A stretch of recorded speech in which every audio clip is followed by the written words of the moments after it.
Flock here. Been a lot of talk about the trial. I just want to set the record straight though. Make my first official statement about it. I want to give thanks to everybody who supported me and kept me in their prayers. I want to thank everyone who was involved in my trial, especially the judge who made sure I was treated with respect throughout the process. Just hours after being convicted in one of the most talked about RICO cases the drill scene has ever seen, K Flock finally broke his silence. But before that silence even hit, the courtroom exploded with tension. The mood flipped instantly as the judge started reading out the verdicts, and you could feel the air change in real time. One guilty verdict after another dropped, and K Flock clearly wasn't prepared to sit there and take it quietly. As the final words landed, there was no remorse, no calm acceptance. Instead, chaos. K Flock reportedly stormed out of the courtroom in anger right after sentencing, leaving the judge, his attorney, and everyone watching completely stunned. But what happened after that moment turned this whole situation even wilder, and people immediately started asking questions. Could his reaction affect sentencing? And does this moment change how the judge sees him moving forward? Let's break this down. I want to thank every one of my fans and supporters. I lay out everything to the chin, nothing to the heart. And my spirits and faith is high as they ever been, and I pray everyone out there is at peace and feel positive too. K Flock's reaction to the guilty verdict instantly became a headline of its own. The New York drill rapper RICO trial has been one of the most high-profile legal battles in the genre, with fans glued to every update since his arrest back in December 2021. Then in February 2023, the situation escalated when federal prosecutors dropped a sweeping RICO indictment, naming K Flock alongside several alleged co-defendants tied to gang activity. The trial officially kicked off on March 10, 2025, and things moved fast. By just the second day of deliberations, Thursday, March 20th, the jury had already reached a verdict, catching many supporters off guard. K Flock, born Kevin Perez, was found guilty on multiple serious charges linked to racketeering, shootings, and alleged gang involvement, and his reaction inside the courtroom instantly became the most talked about moment of the day. He wanted to actually do clothing designs and stuff like that. Okay. I had him in boxing because that's what we... His attorney, Michael Ashley, also walked out without addressing the press, a move that said everything without saying a word. While K Flock was acquitted on one count of murder in aid of racketeering, the situation is far from over. Despite dodging that top charge, he's still facing the terrifying possibility of a mandatory life sentence based on the remaining convictions. The jury found him guilty on multiple counts, including racketeering, conspiracy, use of a firearm resulting in death, attempted murder, assault with a dangerous weapon, and possession of a firearm in connection with racketeering activity. These charges stem largely from the December 16, 2021 shooting of 24-year-old Hookah Oscar Hernandez, who was killed outside a Harlem barbershop. Even though K Flock beat the direct murder charge, the shadow of life behind bars is still hanging heavy as sentencing approaches on July 16th. While he initially appeared shaken and frustrated by the jury's decision, K Flock later took to his official Instagram to speak directly to his supporters. The whole entire way, I told him, that's what's going to keep you out of trouble? No problem, let's go with it. I'm with it. And he kept on and kept on. And then I see he started to get serious when he was coming to me. Damn yeah, every day, I need $200. I need $300. I need $600. In a March 21st audio message, the 21-year-old thanked fans who stood by him throughout the trial, making it clear that their support didn't go unnoticed. He also gave special recognition to his lawyer, Michael Ashley, praising him for standing firm and not giving up, making it clear he felt his defense fought hard until the very end. K Flock closed the message by telling supporters the fight isn't over yet, and urged everyone to stay positive and locked in. Shortly after, he posted again on his Instagram story, expressing relief and excitement over beating the murder charge, while dropping some motivational words for his fan base. He waves the guy off. He's walking with a young woman, and as shown in the video, the guy is walking towards him in a very aggressive manner. He puts his hands in his pockets, and Kevin is alleged to have seen the guy walking towards him aggressively with his hand in his pocket. That statement was later reshared on X by Say Cheese, where it quickly went viral. In the post, K Flock wrote, "I beat the top count. I made the judge cry." He said now he not forced to give me life, followed by reflections about life, struggle, and perspective, just like in the audio message. He ended by telling fans to keep their heads up and stay hopeful until the very end, signaling that in his mind, this story still isn't finished. However, he ended his message in extremely controversial fashion when he dropped a hard warning aimed at snitches. He's walking up to you with a loaded gun, and it's pretty clear he's going to use it, with a criminal record a mile long. Do you want to get shot, or do you not want to get shot? And that move instantly raised eyebrows everywhere. The tone flipped fast, and many people believed those words could seriously hurt his chances of landing a lighter sentence. He wrote, "Chin up, chest out, Shyant, over nowhere near remain a G. And stay sucker free, never fold, never will free the thoroughbred ones, kill all rats," a statement that immediately set social media on fire. The repost by Say Cheese blew up almost instantly, pulling in reactions from ex-US officials and legal watchers who weren't impressed at all.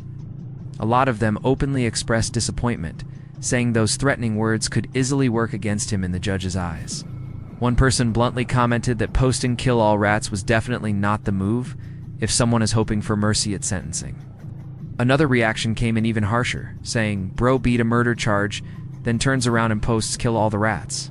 Black young man taking non-stop. L's." That sentiment spread fast, with many agreeing that the message created unnecessary damage. From a legal standpoint, that post alone is now believed to be giving his attorney major headaches as they fight to secure anything less than a mandatory life sentence.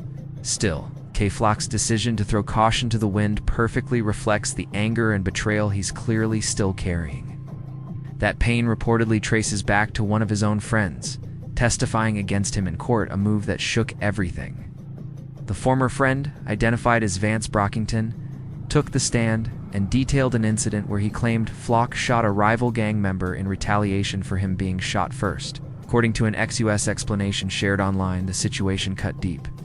As it was described, K-Flock shot a guy that shot his friend, and that same friend testified against him, adding that Flock allegedly acted after the guy shot Brockington. That same friend later turned around and cooperated, despite Flock allegedly going to war for him. The message was clear to many watching. Street loyalty collapsed under courtroom pressure.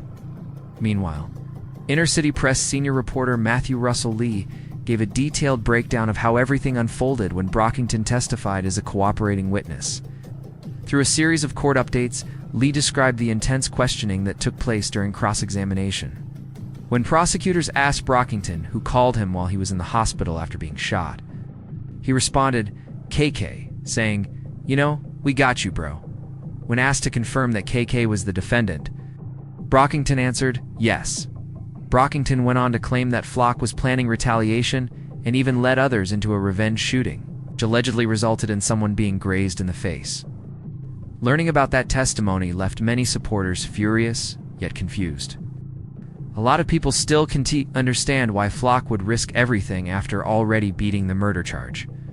That major legal win came after tense courtroom drama where Brockington's sister testified, claiming her brother's statements were lies. Flock's legal team then pushed a different narrative around the 2021 incident, arguing it was self-defense and that the entire case was a targeted attack on drill rap culture.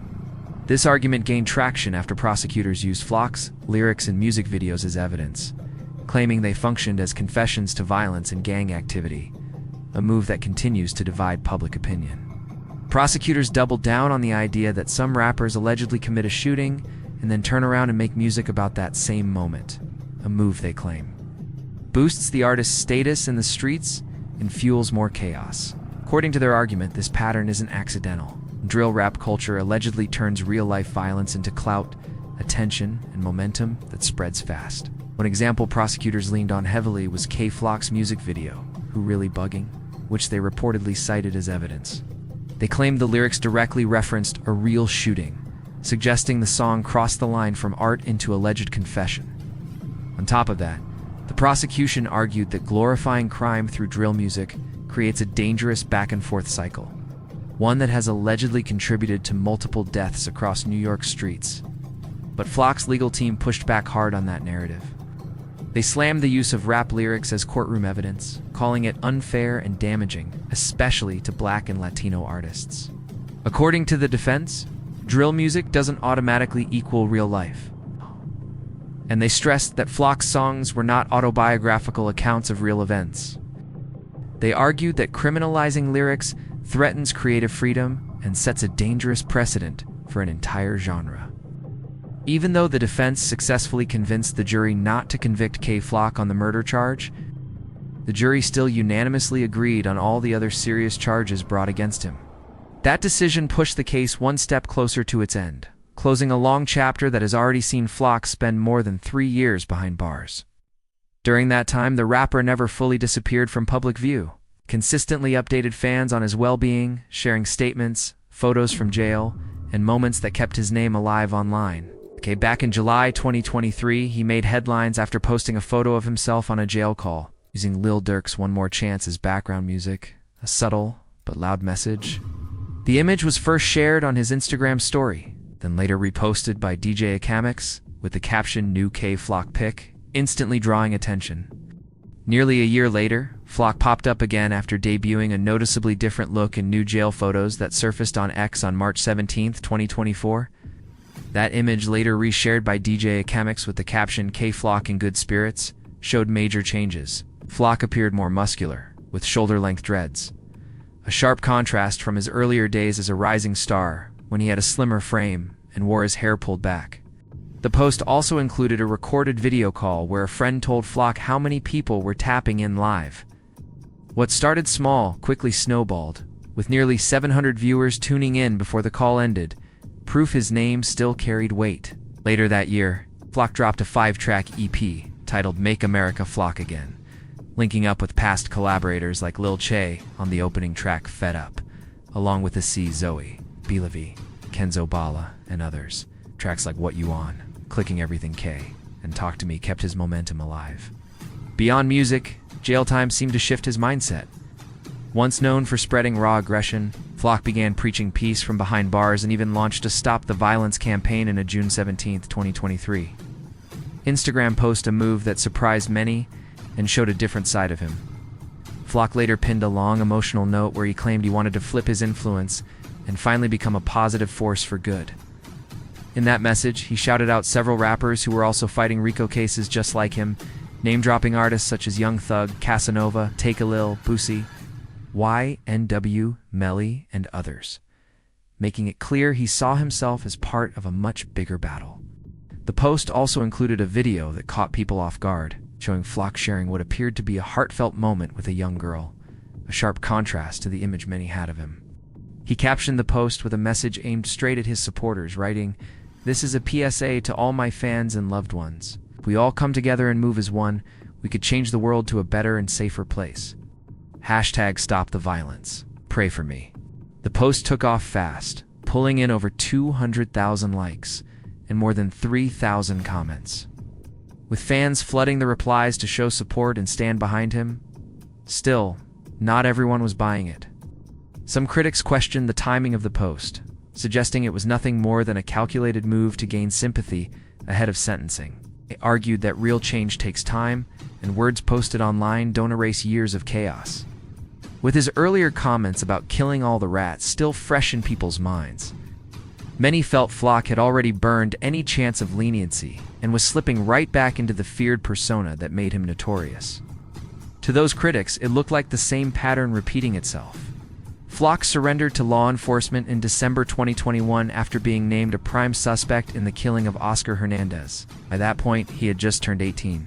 Despite his young age, prosecutors argued he had already mastered the art of masking who he really was, hiding behind music, while allegedly leading a dangerous street crew.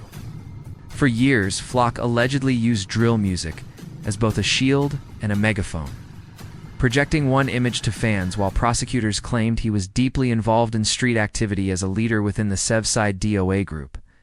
Critics pointed out how the Stop the Violence messaging appeared when it benefited him, only for him to later fire off aggressive statements toward someone who testified against him in court, a contradiction that didn't go unnoticed. Even after being acquitted on the murder charge, Acting U.S. Attorney Matthew Podolsky of the Southern District of New York made it clear the government viewed the outcome as a major win. In a public statement reacting to the conviction, Podolsky didn't hold back. He said Kevin Perez, also known as K Flock, was the leader of a neighborhood street gang called Sevside DOA, and that he committed a series of gang-motivated shootings alongside that group. According to Podolsky, Flock allegedly spread fear throughout the community through violent actions. then turned around and bragged taunted rivals and mocked victims through his music. He praised the jury's verdict, saying it ensured accountability and marked a critical step toward breaking what he described as a destructive cycle of violence. Podolsky also credited prosecutors and law enforcement for bringing the case together, emphasizing that the conviction sent a message that street violence tied to fame wouldn't be ignored. According to police, Flock and 7 other alleged CAG Sev Side and Third Side members, Devin Mason, Nicholas Johnson, Irvin Beeman, Josie Castro, Mitchell Grant, Isaiah Rusin, and Sean Smith, were linked to a series of shootings and 1 murder across the Bronx between June 2020 and February 2022. Looking back at K. Flock's background, many now say this ending felt almost inevitable, with fame, street politics, and legal pressure colliding in a way that was bound to explode sooner or later. That brings us to the present situation, and it starts with where it all began. K. Flock grew up in the Bronx, a place celebrated worldwide for its deep cultural legacy and forever known as the birthplace of hip-hop. But beneath that legendary shine sits a much darker reality, one of the most dangerous environments in New York City, shaped by long-standing street conflicts and organized criminal groups. The presence of street gangs in the Bronx has fueled relentless violence for years, according to 2022 statistics. The borough recorded a violent crime rate of 8.9 incidents per 1,000 residents, far higher than the citywide average of 5.1. That gap isn't small, and it paints a clear picture of the pressure cooker environment many kids grow up in every single day. And it's not just violence. Poverty plays an equally brutal role. Reports show that roughly 27.7% of Bronx residents live below the poverty line, making it the poorest borough in the city. That deadly mix of financial struggle and nonstop street tension has turned neighborhoods into recruitment zones, pulling in young Black and Latino kids early, often before they even understand the consequences. For many families, the pull of street life becomes a battle they're fighting uphill. There isn't much public detail about K. Flock's early years, but one thing is clear: his mother tried hard to keep him on a different path. In an April 2022 interview, she spoke about his love for fashion and revealed how she encouraged him to stay busy with positive outlets, even trying to push him toward boxing as a way to stay focused. She also explained why she supported his music from the beginning. To her, rap wasn't danger, it was a possible escape.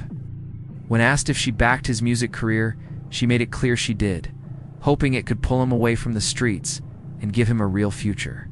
Known affectionately as Mama Flock by fans, she shared that even during the COVID lockdowns, when she wasn't working, she dipped into her savings to help him pay for studio time. That sacrifice mattered. Soon after, Flock started uploading videos to YouTube, and people began paying attention to his raw delivery and energy. About a year later, things escalated fast. K. Flock signed a deal with Capitol Records, and the industry buzzed with talk about his massive potential. To fans, he was a rising star with endless possibilities. But behind the scenes, another story was unfolding. Long before the fame, K. Flock had already been pulled into street life. By age 15, he faced a third-degree robbery charge and received probation, an early warning sign that things were heading in a dangerous direction. As time went on, prosecutors claimed he became affiliated with multiple street crews. One of the most notorious groups he's been linked to is the Sex Money Murder Gang. It's also known as SMM, rooted in the Soundview section of the Bronx. This wasn't a small or recent operation. SMM's history stretches back to the early 1990s. The group was officially founded on July 3, 1993, by Peter Rollick, also known as Pete Rollick. Under his leadership, the gang aggressively asserted control over Soundview, sparking conflicts with rival crews and locking the neighborhood into years of tension. Looking at that backdrop, poverty, pressure, fame, and street politics, many now say, K. Flock's story wasn't just about music or crime, but about growing up in a system where escape routes are rare and every choice comes with consequences. That battle over territory is what pushed everything into overdrive. Long before SMM became infamous for drug trafficking, armed robberies, and extreme violence, the group was already using brute force to lock down blocks and expand their control. That violence didn't just secure territory, it stacked up arrests and prison sentences, which ironically helped spread their influence even further behind bars. Rollick's criminal path eventually landed him on Rikers Island, and that's where things escalated to another level. While locked up, he crossed paths with leaders from the United Blood Nation, a powerful prison-based group. That meeting turned into a strategic alliance that supercharged SMM's reach, pushing their influence deeper into the South Bronx and stretching across Brooklyn. But as their footprint grew, so did their brutality. After a major police crackdown, SMM responded with even more aggression, refusing to back down. Eventually, Rollick's run came to a violent end when he was sentenced to life without parole after admitting to killing 6 people in the Stevenson Commons complex in Soundview, a spree that permanently stamped SMM as one of the most feared crews in the city. Still, SMM wasn't the only crew tied to K-Flock, according to law enforcement. He also rose to become a leader within the notorious Sevside group, a very different operation altogether. Sevside originated in the Bronx around East 187th Street, the same area where K-Flock was born and raised, making his connection to the group personal and deeply rooted. Unlike SMM, Sevside was made up largely of teenagers and young adults, which explains how K-Flock was able to rise so fast at such a young age. The group didn't have major financial muscle, but they made up for it with ruthless tactics and carefully chosen alliances. One of their key alliances linked them with Mount Vernon and Hilltop crews, collectively known as the Hilltop Young Bosses, a move driven by survival in an increasingly hostile environment. As K-Flock grew older, he stepped fully into the chaos alongside close associates like Dougie B and Bila V, both Sevside natives. But in the streets, allegiance automatically comes with inherited beef. And K-Flock's position dropped him straight into ongoing rivalries and internal drama. One of the most explosive feuds he got pulled into was the infamous chain-snatching saga involving Dougie B and PNVJ. PNVJ wasn't just another rapper. He came from the same block and had even helped introduce Dougie B to the music scene early on. But as street tensions rose, relationships cracked, and sides were chosen. Things boiled over when Dougie B allegedly snatched PNVJ's chain, a move considered one of the ultimate signs of disrespect in street culture. Dougie didn't stop there. He reportedly flaunted the chain online, turning humiliation into spectacle and pouring gasoline on an already raging fire. The situation spiraled fast. Online shots turned into real-world consequences, with Dougie eventually doing jail time.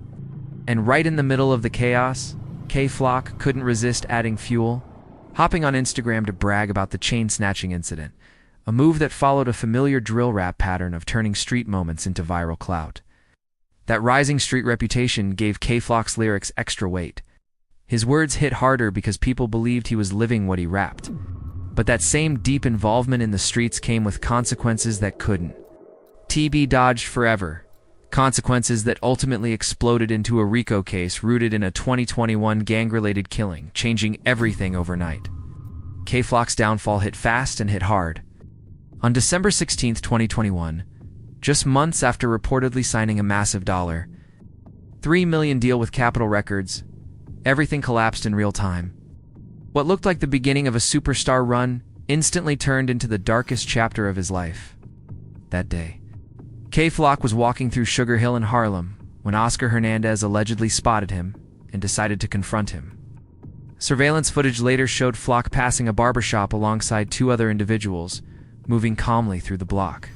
Seconds later, Hernandez exited the same barbershop and began following him, a moment that would soon change everything. As both men moved out of the camera's view, the confrontation escalated off-screen. Less than a minute later, gunshots rang out, shattering the neighborhood's calm. According to reports, Hernandez was struck in the back and neck, while K-Flock immediately fled the scene, leaving Hernandez unconscious on the pavement. Hernandez was rushed to the hospital, but his injuries were too severe. He later passed away, turning the incident into a homicide investigation overnight. Days after the shooting, the New York Police Department identified K-Flock as the prime suspect and issued a warrant for his arrest, sending shockwaves through the music world. On December 23, 2021, K-Flock surrendered himself to the NYPD. He was charged with first-degree murder, but that arrest was only the beginning of a legal storm that would expand far beyond a single shooting. Almost immediately, controversy followed. The day after his arrest, Flock's the Naderney, Scott Lehman, released a statement claiming the NYPD had received an anonymous tip suggesting someone else was the shooter. The defense demanded access to all surveillance footage and information related to that tip, signaling early that this case would be fiercely contested. Lehman also indicated plans to seek bail after reviewing discovery materials. That effort failed quickly. Prosecutors argued that K. Flock posed a serious threat to public safety due to alleged gang ties, and labeled him a flight risk, pointing out that he avoided arrest for nearly a week before turning himself in. By June 2022, the case took another dramatic turn. K. Flock hired high-profile defense attorney Jeffrey Lichtman, known for representing major hip-hop figures like The Game and Fat Joe. His strategy stunned many. Lichtman openly acknowledged that K. Flock was the shooter, but insisted the act was self-defense. During an appearance on Allison Interviews, Lichtman claimed surveillance footage showed Hernandez confronting Flock aggressively and argued that Flock wanted no part of the situation. According to Lichtman, Hernandez was later found carrying a loaded firearm. K. Flock was placed in what he described as an impossible situation. He stated plainly that Flock pulled the trigger only after being cornered, insisting the case would go to trial and vowing to fight relentlessly for his client. That narrative took a massive hit on February 23, 2023. Federal prosecutors unveiled a sweeping RICO indictment, charging K. Flock with racketeering conspiracy alongside 7 alleged members of Bronx street crews, Sev Side and Third Side. Suddenly, the case was in just about one moment. It was about an entire alleged criminal enterprise. According to the indictment, the murder of Oscar Hernandez was not an isolated incident or self-defense. Prosecutors described it as part of a broader, organized pattern of violence allegedly directed by Sev Side between 2019 and 2022. The government claimed the group carried out targeted shootings and assaults across the Bronx and Manhattan to assert dominance and intimidate rivals. The indictment laid out chilling details. On June 20, 2020, K. Flock allegedly participated in a shooting alongside Michael Gant and Isaiah Hussein. Then, on November 10, 2021, prosecutors claimed Flock, Devin Mason, and Irvin Beeman opened fire on rival gang members. The violence didn't stop even after Flock was behind bars. One of the most disturbing allegations came from February 10, 2022, when Devin Mason allegedly fired at a rival and struck an innocent bystander. Prosecutors emphasized that this happened while K. Flock was already in custody, suggesting the group continued operating without their alleged leader or possibly under direction from jail. About a month after the indictment, co-defendant Sean Smith, also known as Sticky, took to Instagram with a post that added fuel to the fire. He claimed federal authorities offered him a reduced sentence in exchange for information on K. Flock and said he refused. In the post, Sticky vowed loyalty, writing that he was prepared to face decades behind bars rather than cooperate. While some praised his stance, others saw it as proof of just how serious the legal danger had become for everyone involved. Months later, rumors spread that K. Flock was considering a plea deal. Shut that down immediately. In an October 2024 Instagram story, later reshared by Say Cheese Digital, Flock made his position clear, stating he would either beat the case or face life, but would not cooperate. As it stands, Sev Side's reign in the Bronx has already cost K. Flock everything he was building. A career once positioned for stardom has been derailed by years of court battles and incarceration. With sentencing set for July 16th, the future remains uncertain while fans continue to push the Free K. Flock movement, hoping against all odds that some last-minute miracle still exists.